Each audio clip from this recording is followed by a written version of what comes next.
Greetings everyone. My name is Kevin Molesworth, CSEP. I am the ISES International Chair of Membership Development for the coming year.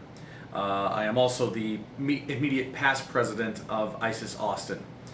What I'm going to be doing here today is essentially going over a lot of the things that we went over at ISES Live. I know several of you could not make it to New Orleans, I understand that, but there was a lot of really great information there that was shared, and a lot of things that we went over, and also some goal setting.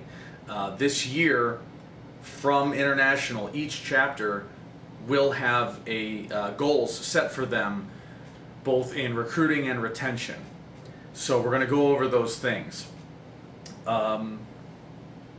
What you're going to see here, I'm doing this in one take, okay? This is not going to be edited, it's not going to be fancy. I'm going to throw some graphics up on the screen, but that's about it. This is just me talking to you, okay?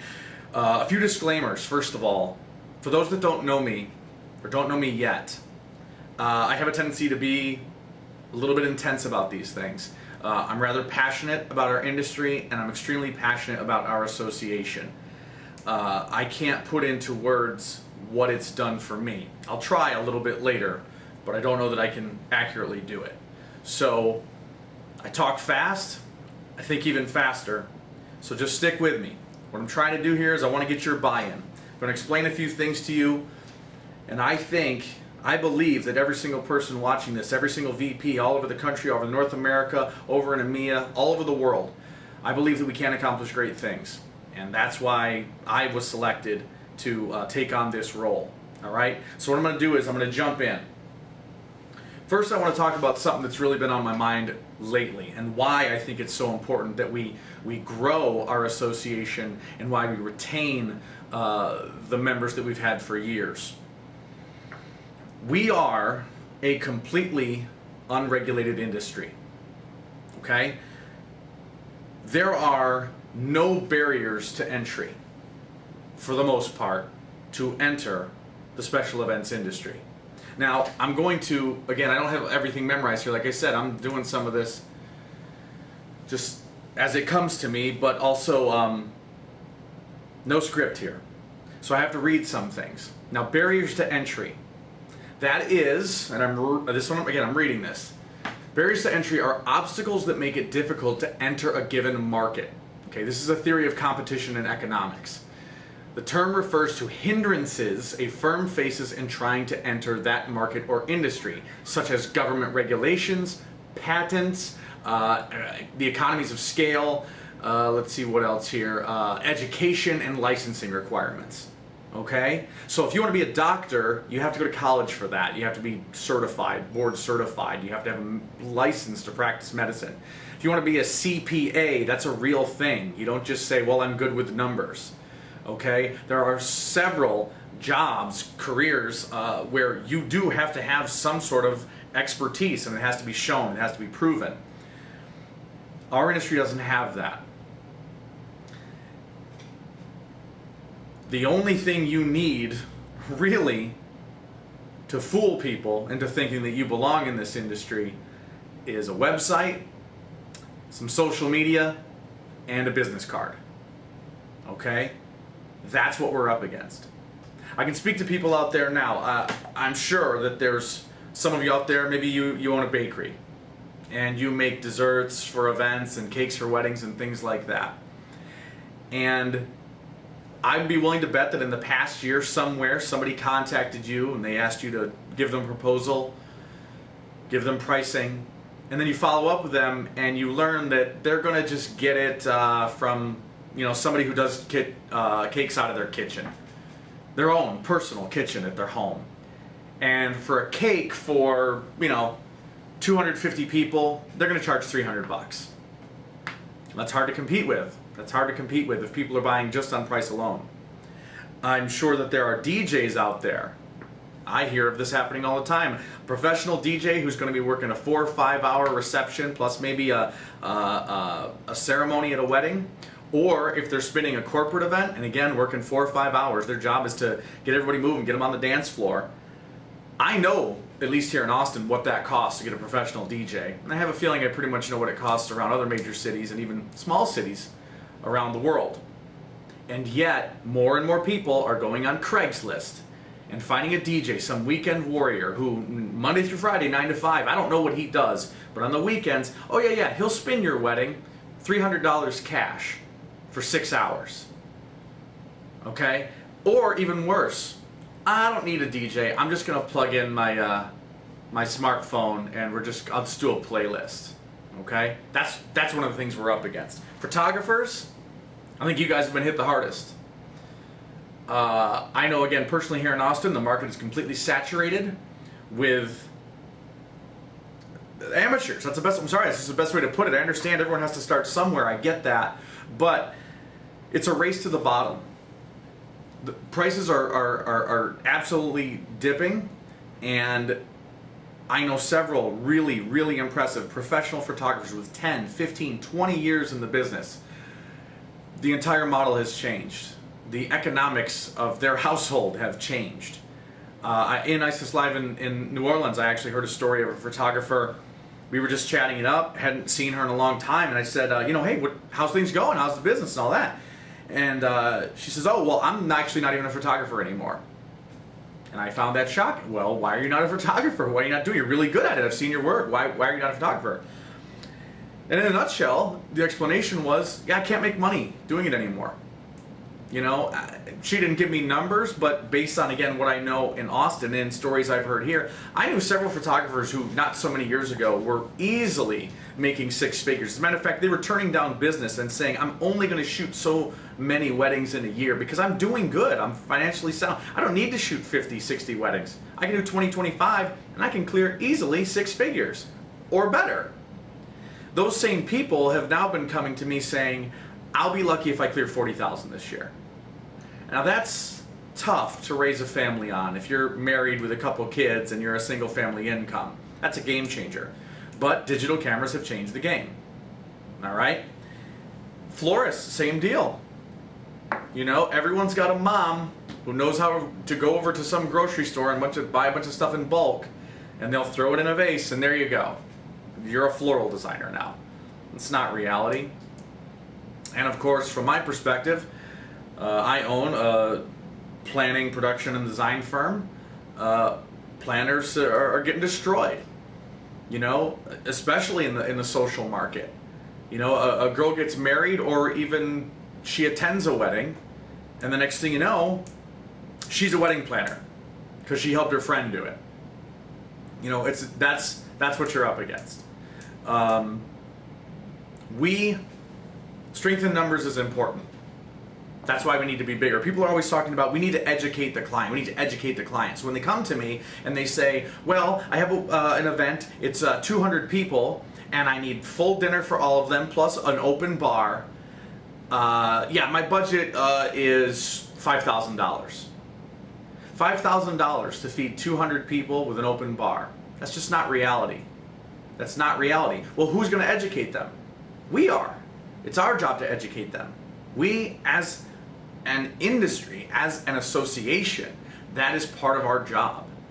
And we need to do it collectively. Okay? Like I said, I'm a little intense about it. I know a lot of you who are watching this right now, you don't know me. You don't know me. I get that. But I hope that you will take the time to get to know me. I am available to you.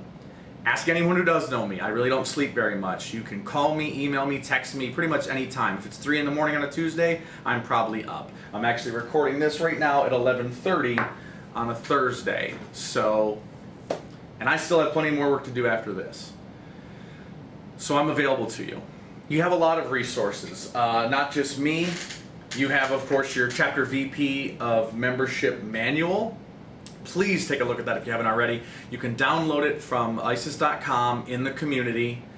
It's a good read. It's got a lot of good stuff in it. Not only just procedurally, things that you should be doing to make sure that you're going by the book for your chapter's purposes, but it's got some best practices in there. It's got some letters. It's got some things that you can use to overcome objections for the person who doesn't want to renew or doesn't want to join. Just like I said, please take a look at it. It's really got a lot of good stuff in it. We also have, again, the ISES community in and of itself. There's people who are posting things on there, new ideas, best practices, and you know what, sometimes even things that didn't work. You know, and that's important to know too. Not everything is going to work perfectly. So go and see what flopped in this city. And then be a part of the conversation. Respond to it, reply to it. And say, you know, hey, I saw you put that up there and it didn't work, but we did something similar. If you could just tweak it like this, you might see some success. So check that out. Another thing that I've started this year is a private Facebook group. Now I have nearly everyone in that Facebook group at this point. All the VPs of membership. I've got some directors in there too. If your director is not in there yet, by all means, let me know. I'll send them the invite. I'll get them in there. Chapter presidents, I have a handful in there too. Happy to have you. I've got international leaders and board of governors in there. Okay, so there's a lot of great resources on there. You know, we did it because I know people are on Facebook almost every day or every other day. It's a great place. And then what we'll be doing is we'll be gathering ideas from there. I'll aggregate them and then I can put them into PDF files and whatnot. I can share those on the community so that we have them 6 months later, a year later, things like that. But please get on that private Facebook group and engage. There's already been some really fantastic exchanges just in the month or so that we've had it up. The International Membership Development Committee. Now, again, they're at your disposal, and you will have, if you haven't already seen it, you'll see a list of all their names, all the people that are there to help you. Your RVPs are there to help you. And we have 2 representatives from the Board of Governors. Okay, so they're there to help us and be our conduit with international. There are plenty of people ready, willing, and able to help you with any questions or any concerns that you might have. And then, of course, you have ISES headquarters staff. We have a dedicated team of people up there, again, ready to help to answer those questions. I'll tell you this, feel free, reach out to me first, you know, because I probably know the answer. And if I don't, either I can call ISES HQ for you or I can tell you who you need to talk to, all right? You're not alone in this. We need to succeed. We have some lofty goals. And I'm going to go over these. These goals were set by International. There's essentially 2 different sets of goals. One is new member recruiting, and then one is retention. Let's start with retention because in some ways that's simpler. It's pretty cut and dry. The goal for every chapter should be minimum 70% retention year after year after year. That should be the goal. That's what you should be shooting for. As far as new member recruitment, again, this is the first year that we actually put a number on it. The big overall number, this is just for the US, is 1,757 new members. For the affiliates, Canada, Middle East, Europe, all of those other places, 650. Those are the numbers we need to hit. Now what I did was I broke those down by chapter. And you're going to see that. Again, I'm going to plug in these visuals here into this video. And the reality is, yeah, it's going to be a bit of a gut check. But that's okay. That's okay, because we're going to be great and we're going to do this, again, together. So I'm going to go ahead and start plugging away on here. And the first thing I'm going to show is for each region, basically just a chart. And I know you're not going to be able to see a lot of the words on the side, but that's okay. You will be able to see essentially just the graph itself. And what you'll notice is that there's, with almost every chapter, is that they're all on either a downward trend or they're just stagnant. You know, we hit our peak back in, I believe it was 2005, and we've essentially been on a relatively steady decline ever since then. Well, it's time to turn it around. There's no excuses anymore. You know, the economy is back. It's time to turn it around. Here we go with the first one. You see in this graph, again, yeah, everyone looks pretty stagnant. This is the Northeast, and you can see a pretty significant drop there. Now, let me tell you this too, as you look at this, I'm not here to pick on anyone. I'm not here to dance on anyone's grave. We're here to identify the problem. We're going to take responsibility for it, and we're going to fix it. Okay? Now, as I go to the next slide, what I did was, and again, this is just for the Northeast, I did it for every single region. I did a 5-year look back on every single chapter. All right? Now, here, you see here from 2010 to 2015. On the left, those are the chapters. On the right, green arrow means that you're on the rise. Red arrow means you're on the decline. And then, of course, the gray arrow going side to side means you're basically pretty much holding steady. So Hampton Roads has made a slight increase over the past 5 years. New England is down. Jersey North pretty much holding steady. Jersey South is down. New York Metro significantly down. Like I said, I'm not here to pick on anyone, but you're a big city. I used to live in New York City. It's a great city for events. And there's really just no reason why New York Metro should be down that low. Should be one of the biggest chapters in the world. Philadelphia, again, another one that took a hard hit. I want to visit you guys specifically. I met someone, Steve, in ISES Live, and I had a great conversation with him. Steve, pass this along, okay? Tell your Philly people what I told you in New Orleans. Pittsburgh, another one. Man, you guys started out so strong, and you've been on a decline. So we got to identify what that problem is. We got to get you guys back on track. Rhode Island down a little bit. Washington D.C. Look, there's no secrets here. You went from 510 to 214 in 5 years. That's crazy. We got to find out what's going wrong. We got to find out why the ship is sinking. We need to plug the leak. D.C. is an amazing city for events, and you need to be the phoenix that rises from the ashes. So we're gonna do whatever we can to help you guys out. We want you to be leaders again. All right, so moving on to the next one, we have the Midwest. You'll see this is again some downward trending, a lot of holding still. Again, that's just the visual. Now let's get to the actual numbers. Here you go. Starting with Chicago. Down, not horrible, but again, Chicago's a city that should be on the rise. I know they've had some good leadership over the past couple of years, so I don't know exactly what the obstacles are. That's why you got to talk to me. You got to tell me what's going on, because I can help you. Cincinnati, you're cut in half almost. We got to fix you there. Cleveland on the rise. You guys are a shining star. I think people in the region should be reaching out to them to find out what they're doing right. We love you, Cleveland. That's great. Let's keep growing, okay? Let's keep that momentum going. Columbus, you're down. We can help you there. Detroit. Detroit is another one that I feel like you're down a little bit, but man, you're a great success story. You are, again, you're the phoenix rising from the ashes. Everyone's pulling for Detroit. I want to come visit you guys too. Hopefully I can get that figured out. I really want to see you guys be an amazing comeback story, you know? Ever since I saw that M&M commercial with about Detroit, with Lose Yourself, that's inspiring, and I think you guys can do great things. Indiana, that's a city that I visited a couple of years ago, and I loved it. I loved my experience there in Indianapolis. They did a day of education. You guys are doing it right, so now you just got to get the people in the seats. Let's figure that out. Minneapolis, St. Paul. Again, you guys have been amazing in the past. You're definitely dipping here. It looks like you got almost a 40% decline. I want to see you back up there. I want to see you in the 200s again. St. Louis is a city that's on the rise after a couple rough years, but they're pulling it back together. St. Louis, another city I'd really like to visit this year. All right, let's move on to the next one. Let's see what we got here. Okay, so now we're in, I believe the southeast is what I'm looking at here. Yeah, looking at the southeast, so here's your visual. You'll see that there's essentially only one chapter on the rise. Well, not one chapter, but one that's pretty significant. Ooh, look, my phone's ringing. I told you this was live. Semi-live on tape. So let's take a look at these. You look at your numbers here. We got Atlanta. You guys are down. Again, I'm not sure why that is. I know the leadership is strong there. Let's figure it out. Let's find out why you guys are dipping. You'll notice Austin 5 years ago went from 117 to 208. Now you're going to see later in a chart that we actually finished the year in the 280s.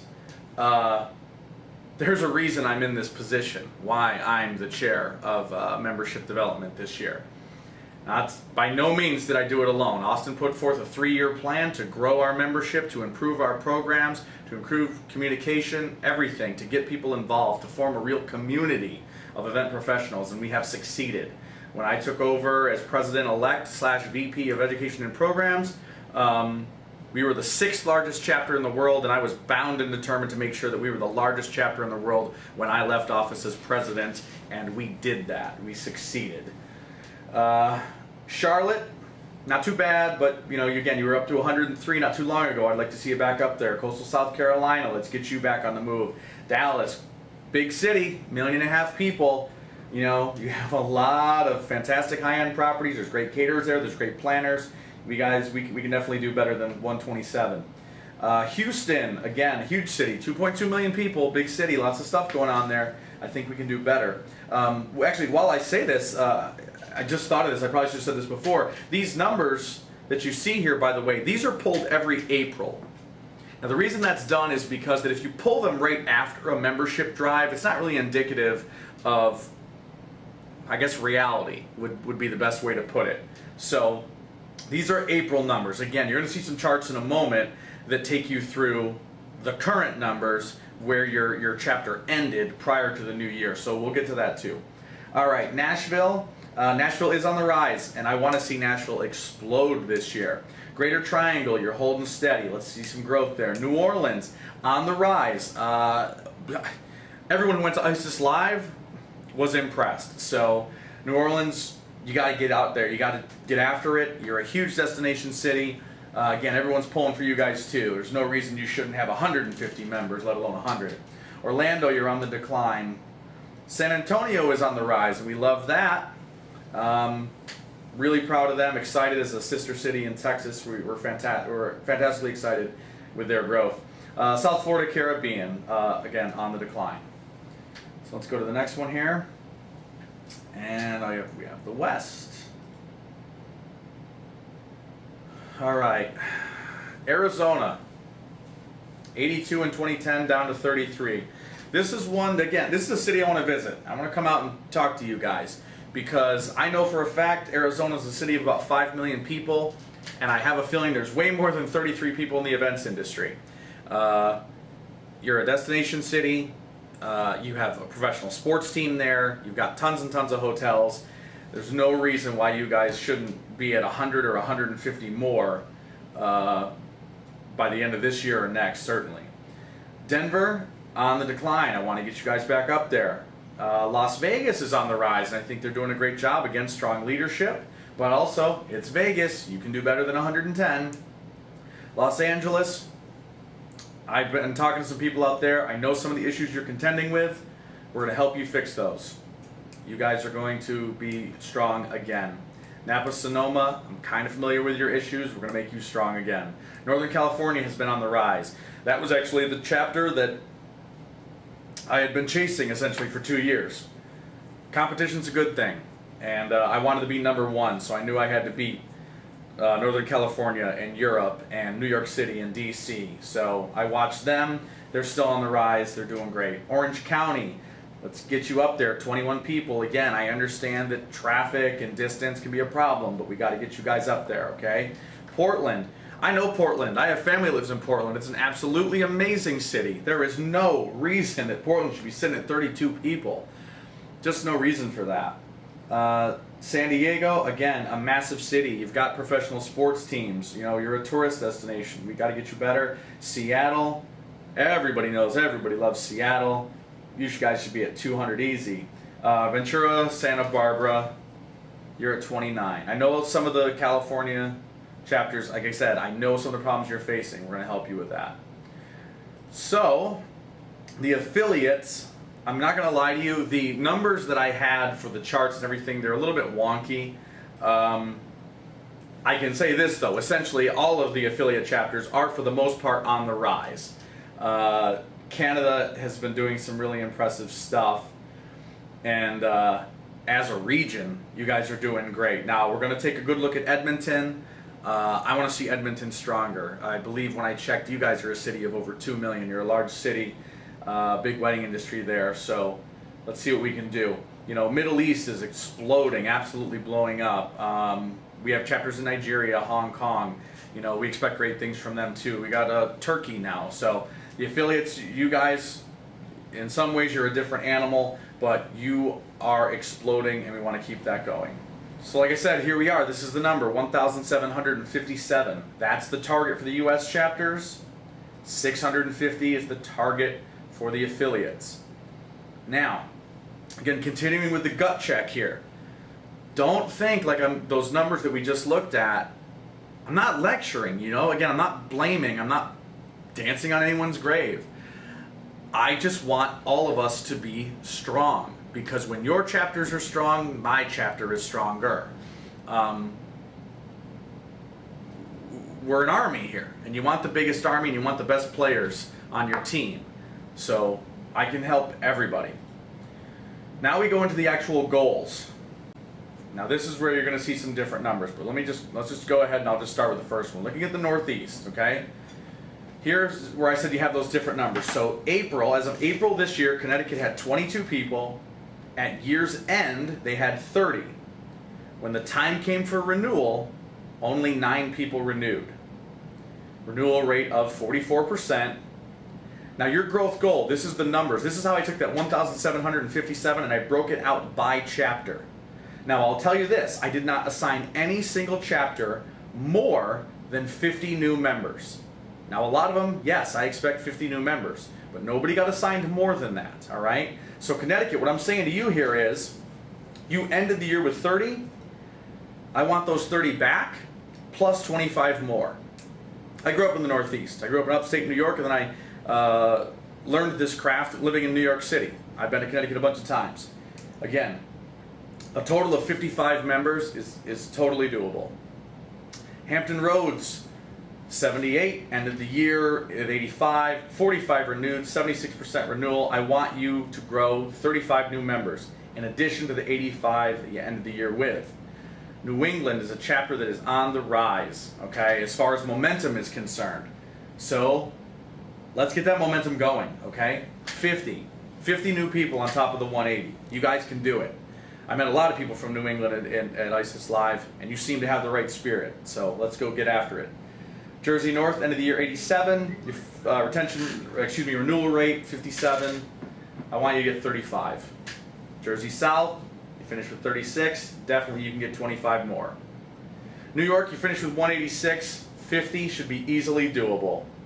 Philadelphia, 129 you finished with. I want 50 from you also. Pittsburgh, you finished with 56. And I want 50 from you. Now, as you see these numbers, you're figuring out that these aren't percentage based. These are based on what I think you're capable of, what your city is capable of. And I believe you can do it. I'm not just throwing numbers because it's fun for me. I think this is what you're capable of. Rhode Island, you finished with 82. I want 40 from you. DC, obviously I want 50 from you. Okay, you finished with 225. On to the next one. We're looking at the Midwest here now. Chicago finished with 144, 50 more. Cincinnati, you finished with 38. I want 30 more. Cleveland, you finished with 143. You've got the momentum. 50 should be easy to do for you guys. Columbus, you're at 66. 40 more. Lean on Cleveland. See what they're doing. They're right in your backyard. Detroit, 55. I want to see 30 from you. Okay? Bring it up to 85 total minimum. Indiana, like I said, I've been there. You guys are fantastic. You can easily get 50. You also have a professional sports team. You got a lot going on there. Minneapolis, St. Paul, if for no other reason, our current president of International, that's her hometown. So let's go ahead and get 50 new people for her, okay? St. Louis, same deal. I want 50 from you. You're a great city. You're also on the rise, so keep the momentum going. Southeast, you're my region, and I'm tough on you. Atlanta, 151 you finished with. I want 50 more from you. There's Austin right there. We finished the year with 282, and we are not resting on our laurels. There will be 50 new people from Austin. Charlotte, 78. I want 40. Coastal South Carolina, you're at 46. I want 30 more. Dallas, Houston, I need 50 from you both. I know you can do it. Nashville, you're at 88, easily 40. I wouldn't be surprised if you could do more than that, but I think 40 is a good number. Let's see that happen. Greater Triangle, again, 50. New Orleans, 40. Frankly, you could do way more than that, I think, but let's start with 40 and then surprise me. Go 50, go 60. Double in size, that'd be awesome. Orlando, 136. I want 50 from you. San Antonio, definitely a city on the rise. We're very excited about San Antonio. We got a great support system here in Texas. Austin loves you, you know that. I want 50 out of you guys. Your leadership is strong. Your VP of membership is awesome. South Florida, you're at 68. I want 35 from you. All right, now moving on to the West. Okay, Arizona, you're not going to like this one, but I believe you can do it. You're at 35. That's where you finish the year. I want 50 from you. I want you to more than double in size. Now, I'm going to pause right here on that. Excuse me. And tell you how easily actually that can be done. I know it's easy to look at it in one way and say, well, you're asking me to more than double my membership. You're absolutely right. And it's much easier for a chapter of 35 to double than it is for a chapter of 250 to double. Okay? So you can't think of it in those terms.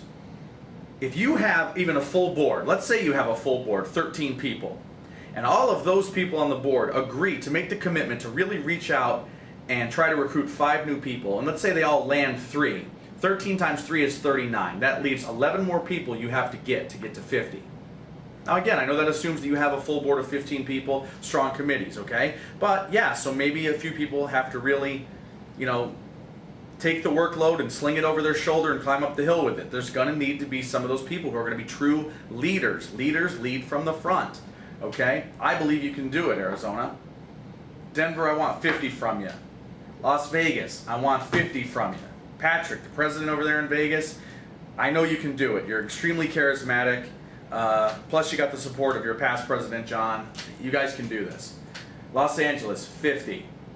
Napa, Sonoma, I want 35. Northern California, you finished with 253, you're crushing it. I want 50 more.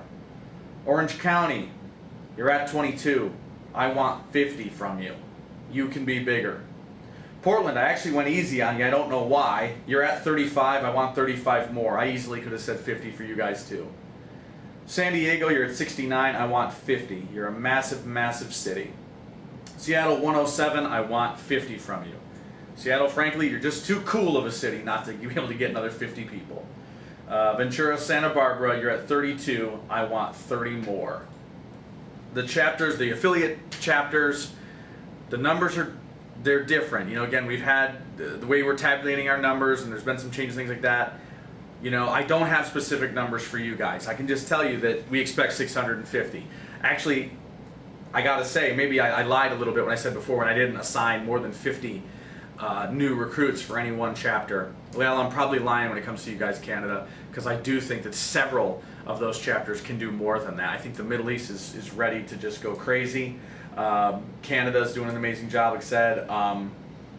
Europe and some of the things we're doing over there, United Kingdom, those chapters, big, big, big, big things. You guys are really sort of like the next step. You are ISIS, the I in ISIS. You are the international, okay? All right, so let's see what I got next here. All right, yeah, so here's something that we did talk about in New Orleans, and that is we essentially broke down the membership committee into 2 categories: recruiting, acquisition, and retention. Now, recruiting and acquisition, that's sales. That's what it is. It's sales. Now, I'm not going to lie to you. I hate salesmen. I can smell one coming from a mile away. Nobody likes being sold. But the goal, and Jody talked about this, Jody Collin, our president, talked about this, that we have failed as leaders because we have not made clear the value proposition to our members or to our prospective members. That's our job. It's not just join the group, come hang out, oh, here's a speaker, there you go, there's a cocktail. That's not what it is.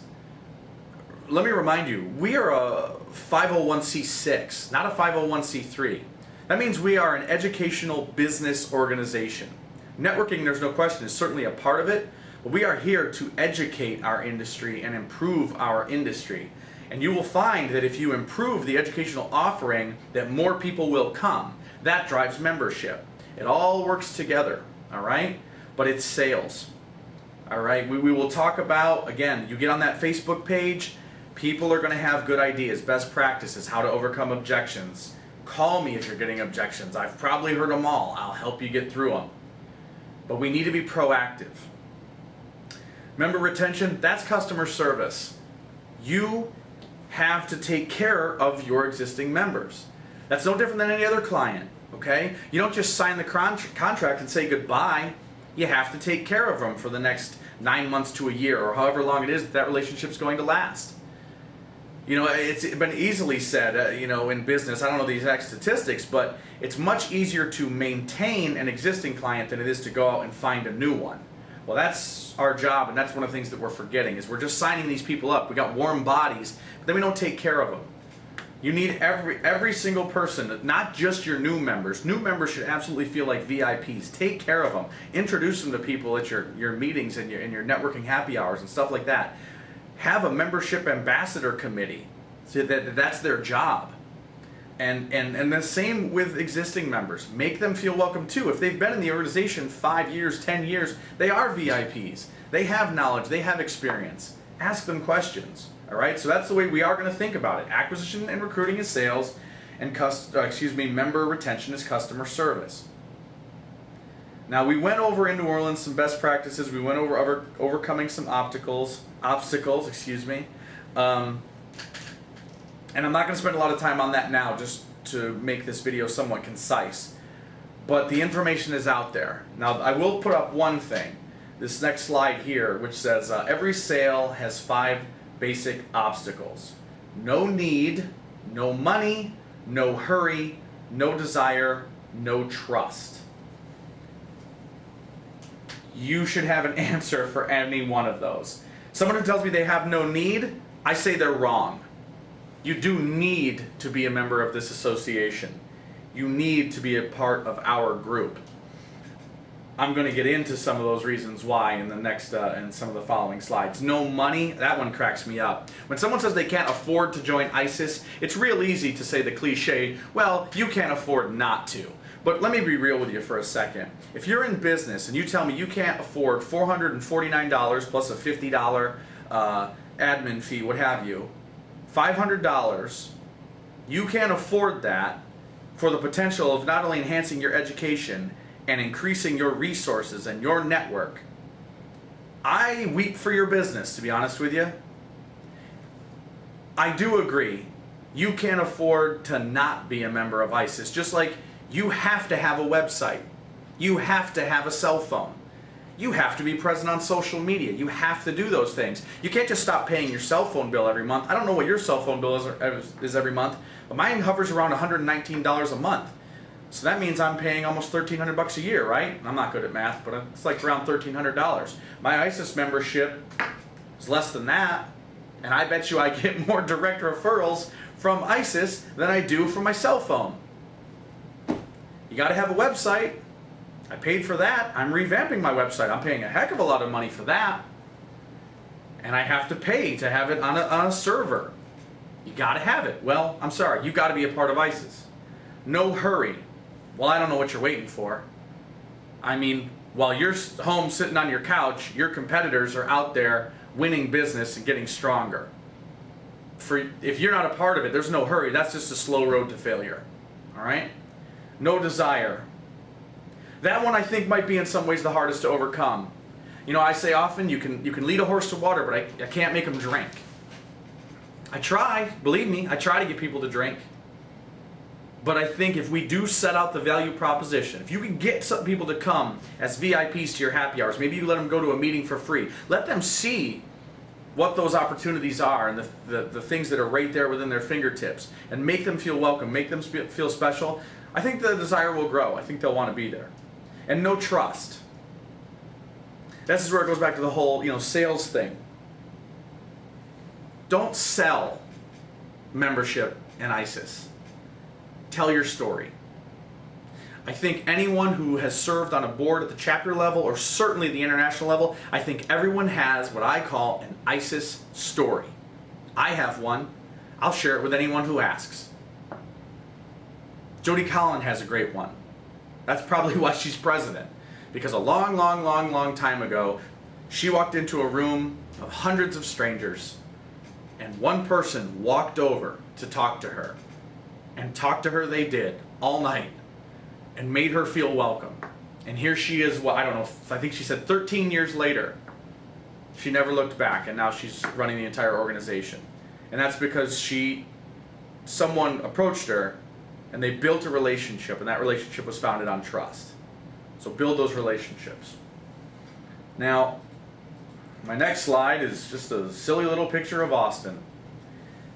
The reason I talk about Austin is because that's what I know. That's how I did it, and I can share with you exactly what I did.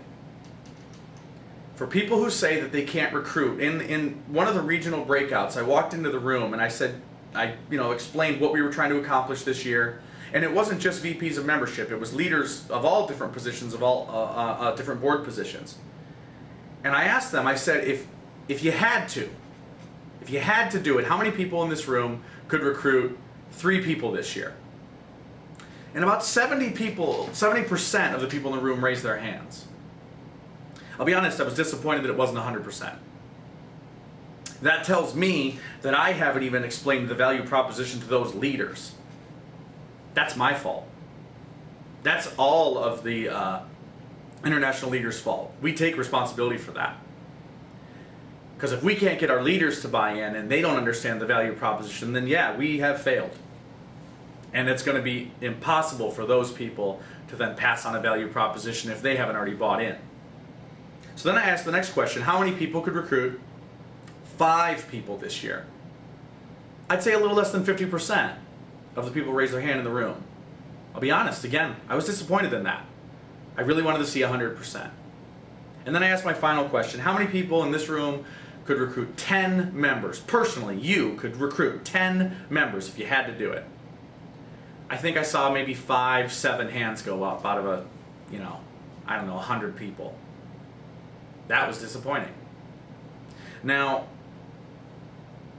I tell you this next bit, not because I'm bragging, not because I'm boasting. As a matter of fact, it's quite the opposite. I want to demonstrate to you what can be done by someone like me. Someone who is not special. I'm going to say that again. I'm not special. I didn't do a single thing that you cannot do. All you need is a little bit of time and simply the will to do it. I had the will to do it. I wanted to do it.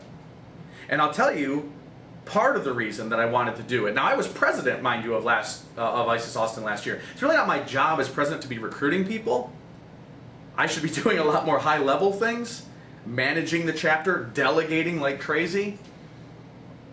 But someone told me that we couldn't do it. Someone told me that we will never be the largest chapter in the world. Someone told me that we couldn't grow to that level. Well, if you want me to do something, the first thing you should do is just go ahead and tell me that it can't be done. Because frankly, it pisses me off. And so I have to do it. So when I tell you that I'm not special and that you can do this, the next number I'm going to tell you shouldn't really freak you out. This is the number of people that I personally recruited. Not ISES Austin, not the board of directors, me personally. And that number is 46 people. And it was easy. I can't tell you how easy it was. First, all I have to do is I have to make a list of all the vendors and creative partners that I know here in Austin that aren't members. See, I believe in the membership so strongly. Again, I don't have to sell it. I just got to get them on the phone and I just got to talk to them. I just got to tell my ISIS story and I got to show them what is possible through being an active, and that's important, an active member of this association. What you can achieve, what I've been able to achieve. I'm not special. I just took advantage of the opportunities that were presented before me. That's it. That's literally it. When we were in New Orleans, there were a handful of people in the VP breakout, right?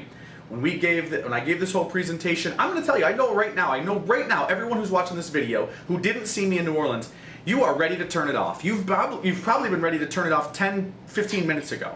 I hope you're sticking with me, okay? Because all those people in New Orleans who thought I was crazy and their jaws hit the floor when they saw those numbers I put up, by the end of it, I asked them, do I have your buy-in? Can we do this? And everyone said yes. We got hyped up. We started chanting, we are ISIS, we are ISIS. We are in this together, and we can do it, and you can too. You want to know some of the easy tips and tricks as to how I do it? Number 1, after you have that list of all the targets, right? Call them. Don't wait. Don't just send an email and wait for them to get in touch with you. They're not going to do it. Yeah, I'll get to it next week. Oh yeah, I'm signing up next week. Next week never comes. That's the 12th of never. All right? You have to be proactive. It's real simple. When you meet someone who says, yeah, I'm thinking about joining ISES, or I'm thinking about, I went away for a couple years, I need to renew. Fantastic, that would be great. Here's what we're gonna do. What time are you available tomorrow? Oh, 4 o'clock? Great. I'm gonna call you at 4 o'clock tomorrow. All I need from you, really, to get you signed up is your credit card information. And that's true. When you go to the form to sign up, you basically need their name, their company's name, email, phone number, stuff like that. All that stuff you can get from their website. So what I would do is when I knew I had a call at 4 o'clock, I would go in, I would plug in all that information that I knew, go all the way over to the payment page, call them up. Hey, this is Kevin with Brass Tacks Events in ISES Austin. I'm ready to get you signed up. Are you ready? Do you have your credit card ready? Fantastic. They give me the number, I plug it in, you hit the button, it goes right to a next page, says congratulations, you are now a member of ISES International.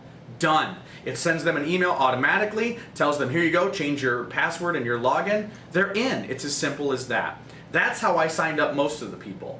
All right? Now, another way that I signed up a lot of the people was during our December and our May membership drives. Real simple. We had events those months during the drives. We just brought laptops to the events.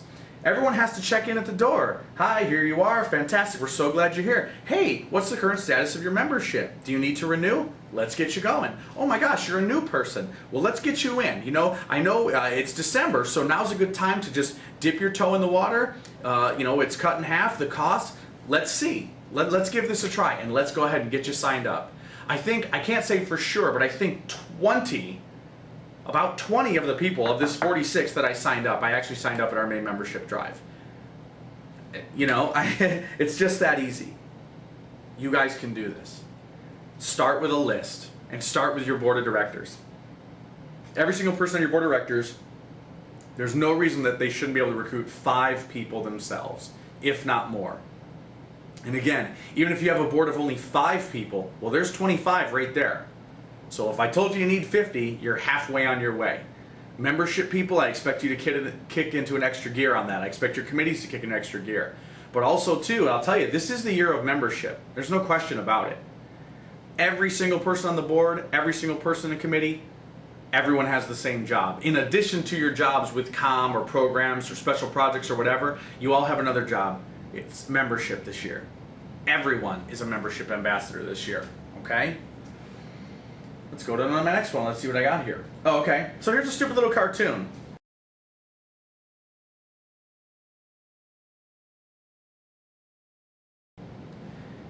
There's truth in this. I mean, there's literally been scientific studies that say so many people sign up to join a gym after the first of the year because they have a New Year's resolution.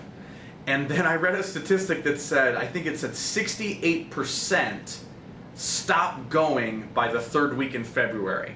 That means they don't even really give it 2 months. They give it about 6 weeks, and then they bail on that New Year's resolution. When you join ISES, yes, you're a member the moment you join. That doesn't mean you're going to see results. Just like when you join a gym. You have to go. You have to put in the work. You have to actually do the cardio, and you have to lift the weights. And that's how you see results. I tell you, I can look at a membership roster from Austin from the past 5 years, and at the end of the year, I could tell you with probably a 99% accuracy who's going to renew and who's not. And it's all based on attendance. If I see a name and I go, I literally have never even heard of that person, I've never seen them, they're not renewing. Unless their company pays for it, it's just something they just blindly do every year. But other than that, they're not renewing. Why? Because they didn't see the value. Why? Because they didn't come. Now, why didn't they come? That you got to figure out. Were the programs in education not good enough? Were the programs in education at odd times that were difficult for people to get to? Was the location difficult for people to get to? Did you not do enough programs? Did you not do any networking, happy hours, anything like that? Okay? You got to get them there. You got to lead the horse to water. Then they'll drink, hopefully. But yeah, they got to get active. If you can get them on a committee, you probably have them. You have them, because then they've bought in. And then they will start meeting people and they will see all the potential and all the opportunities. I had a saying, my rallying cry as president was, juice the orange.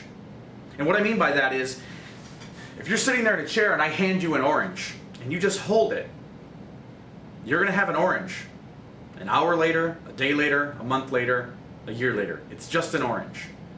But if you juice it, if you squeeze it for all it's worth, if you get every last drop of juice out of it, those are the people that renew. Those are the people that come back. Those are the people that volunteer to be on the board of directors. They get it. You have to make sure that you are juicing the orange for everything it's worth. You have to take somebody from behind you, pull them up and show them how to juice the orange to get everything that you can out of this association. If you really care about this industry, if you care about what you do, then you need to care about this association. You need to care about ISES. I care about it. I have had all sorts of jobs in my life. You know, none of them, other than events, were really a career for me. I don't want to work 9 to 5. I know I work weekends. I know I give that up. I'm okay with that. This is what I do. And you know what? Let me take that back. It's more than what I do. It's what I am. And I think most of the people watching this, and I think most of the people who are members of the association, I think they would say the same thing. Look, we're all a little bit touched in the head to do what we do. We work long hours. We're underappreciated. Every year we come out on that top 10 most stressful jobs list, and we're like 4th. Right behind like cops and soldiers who can die doing their job, and we're right behind them. So yeah, maybe we're all a little bit crazy. We're all a little bit touched in the head. Okay, great. Well, misery loves company. This is what we are. It's more than just what we do. So juice the orange. Take advantage of it. What have I got next on my slides? Oh, hang on. Here's one. This is one that I use. This is a picture of a guy named Slick Willie Sutton. And I use this in some of the presentations I give when I've been at other chapters about networking and it being an important piece of your marketing puzzle. Now again, like I said, we're a business educational organization, but I'm not going to lie, networking is clearly a part, it's clearly a benefit to what we do. So I use this example. Slick Willie Sutton was a bank robber and not a good one. And so spending more than half of his life in prison, one day he had just been caught again, he was coming out of court, he was being arraigned, and a reporter asked him, "Hey Willie, why do you rob banks?" Now, what he was asking, I believe, was, like, what's wrong with you? Why do you do this? Like, why don't you just get a real job? I think that's what the reporter was asking. However, when Willie heard the question, he heard it at its empirical. Willie, why do you rob banks? Well, because that's where the money is. Now, that's actually a perfect example of something called an Occam's razor. And what that means is, if you have two competing hypotheses, the one that is the most simple is generally the one that is correct. If you want to be a player in the special events industry, then you need to be where the players are. And they are at ISES meetings and events. It's as simple as that. If you want to be taken seriously, you've got to be around people who take this industry seriously. Now, as far as networking goes, a lot of times people talk about getting referrals. Again, I'm not going to lie, referrals are great, and I get tons of them from my fellow ISES Austin members, but I even get referrals from ISES members in other cities. Las Vegas, New York, okay? Recently, I've gotten that from there. Charlotte was one. Atlanta. So, I'm not going to deny that that's a real thing. And I can't make any promises, but I do want to share with you a story. We have a guy here in Austin. When he was doing his taxes last year, he called me up because he found something, he discovered something that was so surprising even to him. He realized that $80,000 in revenue net came directly from ISES referrals. $80,000. Now again, I'm not going to lie to you. He shows up. He comes to every meeting, he goes to every networking event, he goes to our power lunches, he visits San Antonio when he gets a chance, he works the room, he hands out business cards, people know who he is. He's only been in ISES, I think, maybe 3 years, but in 3 years, he's making $80,000 just from referrals. I make the disclaimer again, I make no promises. I make no promises that you're going to get $80,000 in referrals, but I can make you this promise. If you're not a member of ISES, or if you're a member and you don't go to anything, I can promise you won't get those referrals. Simple as that. While other people are out and they're at the meetings, They're the people who are going to get referred because they're fresh on other people's minds. You're not going to get those referrals sitting home at your couch. I guarantee it.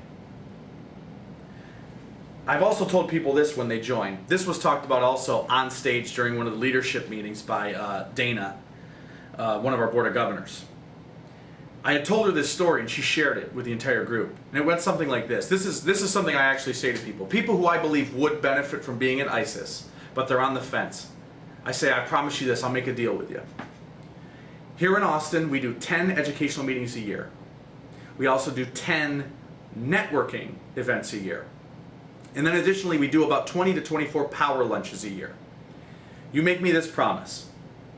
You come to 5 of those educational meetings.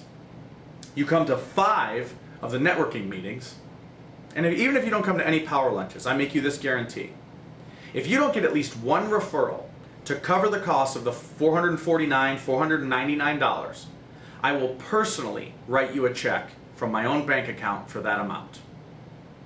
Well, signed up 46 people just in this year alone, and I think I did 20 something last year. I've never written a check.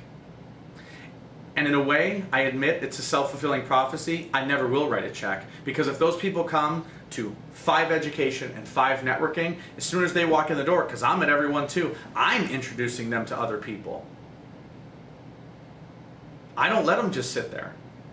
I make sure they have business cards on them. I make sure that they exchange business cards. When I see they're done talking to someone, I walk over, I find them, who else do you want to meet? Do you want to meet a venue owner? Do you want to meet other planners? Who is it important for you to meet? Let me introduce you. I make that happen. And I'll even go one step further. I'll admit my selfishness in that. Because see, someone who joins, and let's say they're a vendor, they're a photographer, they're a baker, or what have you, or a venue owner. When I connect the dots, and they reap the rewards of that, and they see an uptick in their business, and they see their revenue growing, 3 months down the road, 6 months down the road, could be 5, 10 years down the road, they're going to look back and go, wow, I really owe a lot of this to Kevin because he introduced me to all these people. That's going to come back around.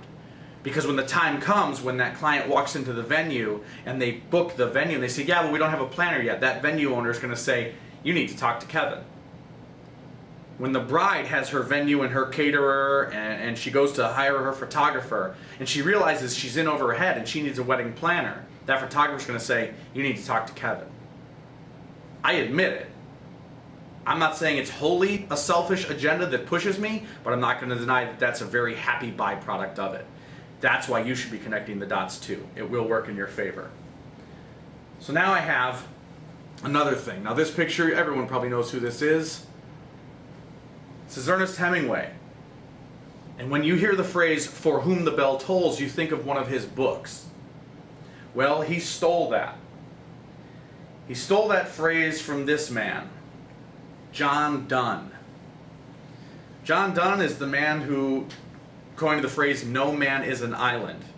Again, that's sort of the message of this. We as an organization, as an association, we are stronger in numbers. Now, for whom the bell tolls, the concept of that is basically when someone would die, they would ring this bell in the center of town. So when you heard the bell, one person would ask, essentially, somebody died. I wonder who that is. I wonder for whom the bell tolls. Now, that's the connotation. But what John Donne said in his poem, and I'm going to read it to you. No man is an island entire of itself. Each is a piece of the continent, a part of the main. If a clod be washed away by the sea, Europe is the less, as well as if a promontory were, as well as if a manor of thine own or of thine friends were. Each man's death diminishes me, for I am involved in mankind. Therefore, send not to know for whom the bell tolls. It tolls for thee. That's how I feel about ISES membership. When someone doesn't renew, when someone doesn't join, I am weaker. Our association is weaker, our industry is weaker. We are the ones who are supposed to be spreading the gospel and educating these clients. So, do you want 100 people nationwide, worldwide, spreading the word? Or do you want 1,000 or 5,000 or 10,000? Of course you want 10,000. That's why this is something that has always inspired me. For whom the bell tolls, it tolls for thee. Another thing that I love about ISES is sharing. Now this is a quote, and I'm going to screw it up. I don't have it here in front of my notes, but it basically says something like this. If you have an apple and I have an apple, and we exchange apples, well then each of us still has one apple. But if you have an idea and I have an idea, and we exchange ideas, now we each have 2 ideas. Yet another thing that to me ISES is all about, exchanging ideas. Knowledge doesn't always have to come from a book. Pinterest certainly doesn't have all the answers on what the next trend is going to be, but you know who does? Someone at your ISES meeting. Someone at your ISES meeting knows something you don't, and you should share ideas with them. A new technology, a best practice. Maybe your city hall is about to pass a new law, and it's going to affect your business. You need to know about that. And while I'm on that topic, let me go back to again why I think our industry needs an association like us. As I mentioned, we're a completely unregulated industry. Well, what are we going to do when the government decides to start regulating our industry? See, we're a $22 billion industry worldwide. And when governments see an industry, when they see a sector making that kind of money, sometimes they want a piece of it. Now, other than food service laws and, alcohol service laws in state to state, county to county. Again, like I said, we're pretty much unregulated. Now, I'm a CSEP. I earned that designation because I want it, but I don't have to have that designation in order to be a producer or a planner. You don't have to go to culinary school in order to be a baker. You don't have to go to any sort of design school to be a florist or an art school to be a photographer. But what are we going to do when some congressman says, well, we now decided that anyone who's going to be in an industry where they will perform the duties of live entertainment, whether it be a DJ or musician, you're going to need to register with your local county, and you're going to have to get licensed and pay a $500 annual fee for that. Who's going to fight? Who's going to fight City Hall for you? That's when your local ISES chapter, you go down there and you fight it together. And I know this works because last year, not this past, but the previous year to that, when I was president-elect, we won a Spirit of Excellence Award for Special Project. You want to know what our special project was? Me and a few other people from the board and some members, we went down to City Hall because we heard that they were going to be changing the permitting laws. And what happened was those permitting laws, it was a 36-page document, and it was written by 2 attorneys. It wasn't written by anyone in the permits office or anyone in the special events office, nor did they reach out to anyone from ISES or NACE or MPI. 2 attorneys just wrote it up. One of the things that was in there, and I'll only give you the one example because it's so ridiculous you can only imagine how stupid the other pages were, but one of the things in there said that if you were going to have an event of 1,500 people or more, that you had to apply for a permit minimum 6 months out. I got no problem with that, okay? However, they didn't have to give you an answer, thumbs up or thumbs down, until 90 days prior to the actual event. Now, anyone who works in this industry knows that's ridiculous because you are signing contracts a year out. You're booking your entertainment. You're booking the venue. I can't wait till 90 days to know whether or not I'm greenlit. So we went down to City Hall. I pointed out the stupidity of that language, and I pointed out a few other segments. Now, had we not been there, there's a council of 7 people that were about to vote on this, pass it along to our mayor to possibly make it law. I bring this to their attention after I point out like 4 things, and I've got like 10 that I'm ready to say, the head of the committee says, you know what, I'm going to stop you there because it's clear that this is terrible. We're going to send this back into committee. It clearly needs a bunch of rewrites. And I was like, great, thanks. So we stopped it. We stopped the legislation, right? But just for fun, I kind of kept going. I figured, what the heck, I'm here at the lectern, I got a microphone. I got 5 of those 7 committee members to admit on record that they never even read the proposed legislation. They were about to vote on it and pass it along to be signed into law. 5 of the 7 admitted they never even read it. That is why ISES matters. Because if they had passed that into the law, all these festivals that Austin is known for, South by Southwest, ACL, we are a festival city. Formula One is here, you need to get permits for that. We would have been in a lot of trouble, because it probably would have passed. These are the times when you need a strong association. So what are you going to do when your local government starts cracking down and regulating things? What do you do when they want a yearly fee? They want you to be licensed. What are you going to do when they put a special tax on you? I mean, hotels are taxed above and beyond regular sales tax. What are you going to do when they come at you and say, all people in the special events industry, weddings, corporate, social, meeting planners, conference planners, all of you are now going to have another special tax that you're going to have to pay? What are you going to do? Governments like money. That's how they run. And when they see that they have $22 billion just hanging out there, they're going to want their cut at some point. So now I ask you to do this. I hope that just what I've said so far has opened up your eyes and made you understand why the association is important, why it's important that we grow, why we recruit new members, why we retain existing members. I hope you've already got that. But now do me this favor, find your motivation. Like I said, I've got my own ISIS story and I've got a lot of motivation. I work as hard as I do, not only because I believe in the industry and I'm passionate about it, because it's who I am, but I got 2 little bratty kids at home that work really hard. Both of them have autism. And they were given virtually no chance in life by multiple doctors. They told them that they would never talk, they would never have any sort of meaningful communication, they would never tell me that they loved me. And I watched a boy who is now 6 years old fight through that, who tells me he loves me 10 times a day.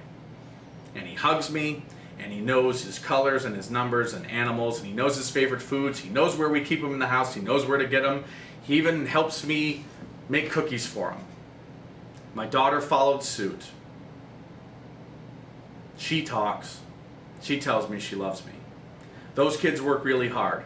And if those little kids can prove these educated doctors and neuroscientists, whatever the heck they were, if they can prove them wrong and get after it and get what they want, well then that's some pretty good motivation for me. They inspire me every day. I want you to find your inspiration and I want you to find your motivation. Remember this, what we do is not frivolous.